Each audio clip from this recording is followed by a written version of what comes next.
We are 7 days prior to Easter Sunday.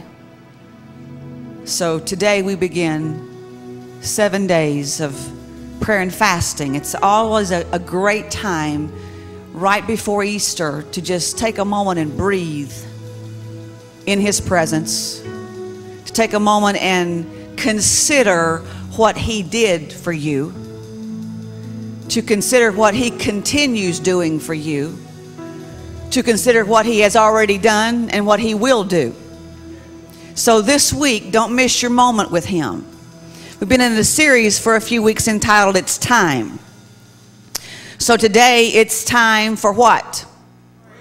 For praise. Because your praise has power. Now, I'm going to warn you that this thing is not working again. Really?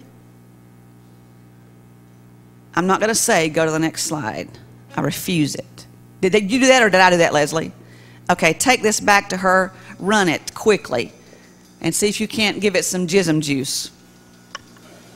If you were kin to Dr. A, that means make it work. In this message, you're going to see a slide that will just be black and it will say praise break. So I'm going to give you a warning now that a praise break is on its way. It's not right now. So when you turn to your neighbor and say, warning, praise break ahead. Now there are times that you're on the road and you see signs and it will say bridge out, detour. Some of y'all ignore all of those signs in your life. You see spiritual signs that say bridge out ahead, warning, road demolished, and you just keep right on. Then you wonder what happened to you. So I'm going to give you a warning. There's a praise break. So turn to your neighbor again and say, warning, praise break ahead. Okay, so let's practice with no music, no nothing. You have a praise break now for 30 seconds.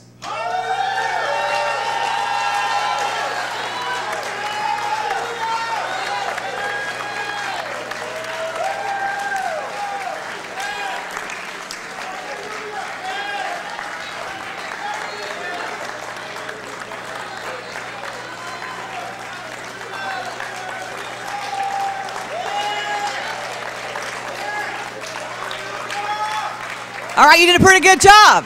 Pretty good job. Now let's practice this because praise is typically audible. Praise is verbal. Because when somebody praises you, when they say, good job, well done, it moves you. So our praise should move God. So I want you to turn to your neighbor and practice some kind of praise on them. Find something to compliment. They may be dog ugly, but search deep and find something right now.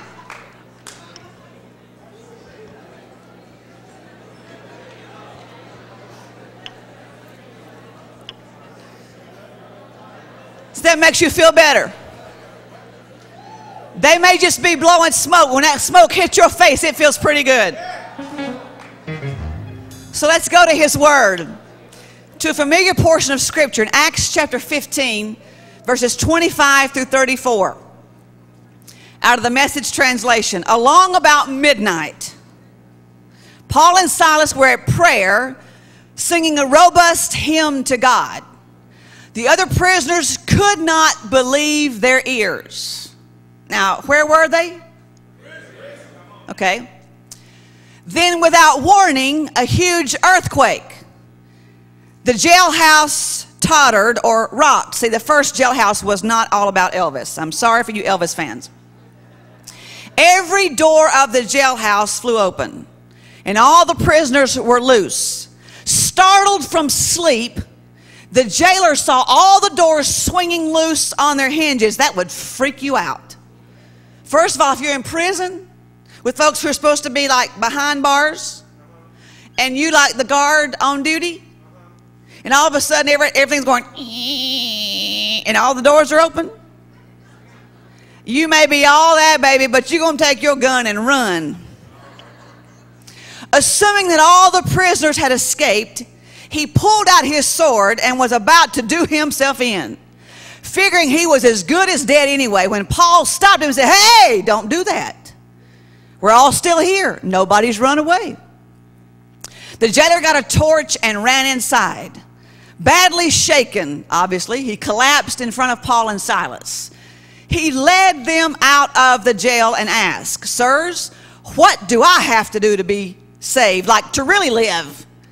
They said, put your entire trust in the Master Jesus, then you'll live as you were meant to live, and everyone in your house included. They went on to spell out in detail the story of the Master. The entire family got in on this part. They never did get to bed that night. The jailer made them feel at home, dressed their wounds, and then he couldn't wait till morning, was baptized, he and everyone in his family. Now, there's too much preaching to do in 20 minutes, but we're about to do it. There in his home, he had food set out for a festive meal. It was a night to remember. He and his entire family had put their trust in God. Everyone in the house was in on the celebration. Now, they were where? Prison means what? There's cheat notes on the screen. Incarcerated, confinement, captivity. It's pretty much the opposite of freedom. When you're in prison, somebody else calls the shots. Just remember that. There are different kinds of prisons. It's not just Silverdale or Bradley County or, you know, some other prison around the nation that you may be aware of the name. There are physical prisons that we experience. There are definitely emotional prisons. There are certainly financial prisons.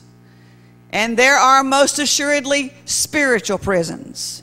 There are some churches today that ought to have death row on the end of their pews. I have sat on some of those pews. I've been asked to speak in some of those places, and I'm like, wow, whoo. See, y'all are a good crowd to speak to. Some of them are tough crowds. Okay, midnight is pretty much as dark as it gets. So let's talk about some points about our praise. Praise changes the atmosphere. Let's go back to our scripture. Along about midnight, Paul and Silas, who were in prison, were at prayer and singing a robust hymn to God. So robust means what? Energy, big. So they were getting their praise on in prison. The other prisoners could not believe their ears.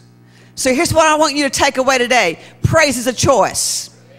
Whether you are in a physical prison, a financial prison, a spiritual prison, or an emotional prison, you have to learn to speak to where you are. So praise is a choice. Let me ask you a question. What sound does your world hear when you are in a prison season? There's a message I preached many, many years ago entitled, Dance with Your Chains On. Any type of captivity or bondage or season that comes to us has its own different kinds of chains. And if you can learn to dance with your chains on,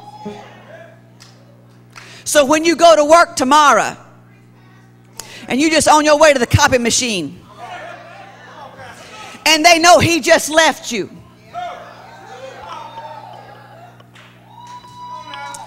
they know you got a pink slip on Friday and you're working out a 2-week notice and you just bebopping to the water fountain.